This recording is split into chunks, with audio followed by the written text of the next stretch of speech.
Moi, je ne parle pas des musulmans. Moi, je suis chrétien. Je vous parle parce que je sais que vous lisez la Bible. Donc, on parle en tant que chrétien. On ne parle pas en tant que musulman. Vous ne parlez que de la Bible. Je vous parle de Jésus-Christ. Je n'ai pas encore touché Bible ni Coran. Jésus-Christ n'est pas dans le Coran. Vous me parlez. Jésus-Christ est dans le Coran. Non, il n'est pas, quand je dis il n'est pas dans le Coran. Ah, tu ne veux pas ce qu'il y a dans le Coran. Je ne veux pas ce qu'il y a. Ok. C'est ton droit. Ah, d'accord. C'est son droit. C'est ton droit. C'est ton droit et on te le concède également. Mon frère, donc si on te donne le Jésus de la Bible, tu vas prendre. Je ne peux pas prendre mes canons parce que c'est ma première fois. J'ai bien. Non, c'est qui a dit ça? Qui a dit ça? Donc, allez-y, vite. Non, j'ai dit, est-ce que si on te présente le Jésus de la Bible, doucement, mon frère. Question de l'avion, c'est ça que je. C'est ça, on va arriver dans l'avion là. J'ai dit, est-ce que mon frère Kwame, c'est mon frère Baoulé, est-ce que si on te donne le Jésus de la Bible, est-ce que tu vas l'accepter?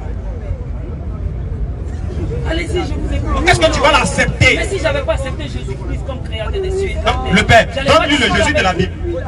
Le Jésus de la Bible là, Voilà, écoute maintenant. pour toi il est Dieu. Or, il priait Dieu. Dieu ne peut pas prier Dieu. Jésus priait Dieu. Comment peut-il être Dieu? Ça fait 1.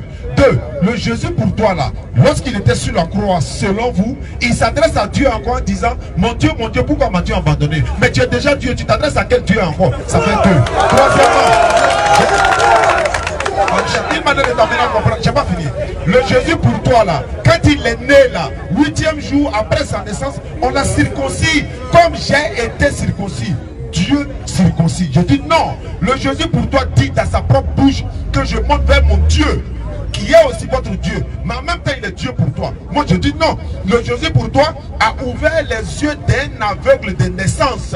L'aveugle, on est allé lui demander qui t'a ouvert les yeux. Il répondit, c'est un prophète.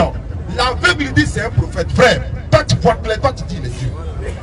En toi et l'aveugle, il y a un qui est plus aveugle. Donc, si Jésus a dit de lui-même, dans sa propre bouche, celui qui m'a vu a vu le Père. Mais c'est un verset qui est clair dans la Bible.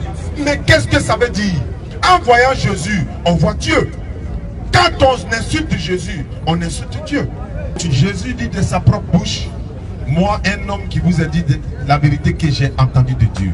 Jésus dit, Dieu est esprit, ceux qui l'adorent doivent l'adorer en esprit et en vérité. Jésus dit, touchez mes mains et mes pieds. Un esprit n'a ni chair ni os comme vous le voyez. Il a dit, celui qui ne m'aime pas, ne gardez pas ma parole. La parole que vous entendez n'est pas de moi, mais du Père qui m'a envoyé.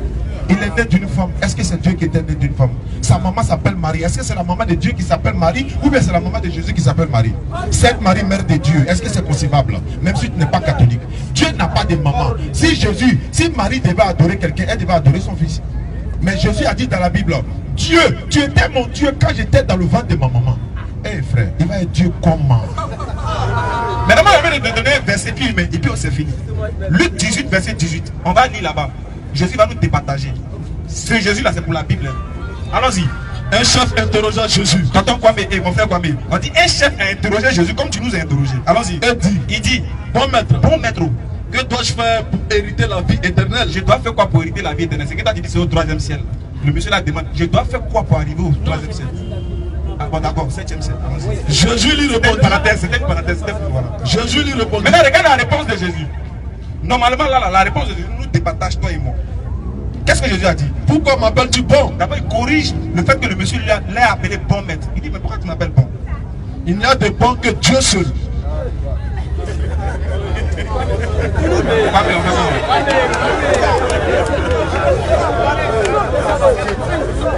C'est bon ou bien c'est pas... C'est bon d'abord. Ça va être c'est bon. Appuie, est-ce que c'est bon? C'est bon, c'est bon, c'est pas bon pour moi.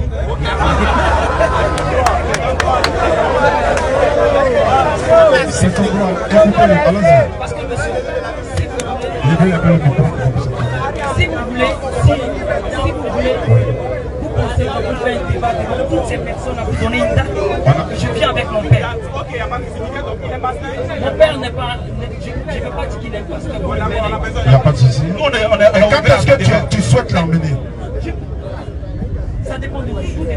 Demain c'est quand? Vendredi et samedi. Samedi peut-être. Il n'y a pas de problème. Mais pourquoi dire il n'y a pas de problème? On va venir samedi et puis il ne va pas Quand venir. il s'agit de Dieu, il n'y a pas de... Si vous voulez, on vient ce soir à minuit. Ça me dérange. Il n'y a pas de courant ici à minuit. Ça me dérange. Bon, on va dire samedi. Voilà ce qu'on va faire. On va s'organiser, on va voir si samedi. Inch'Allah.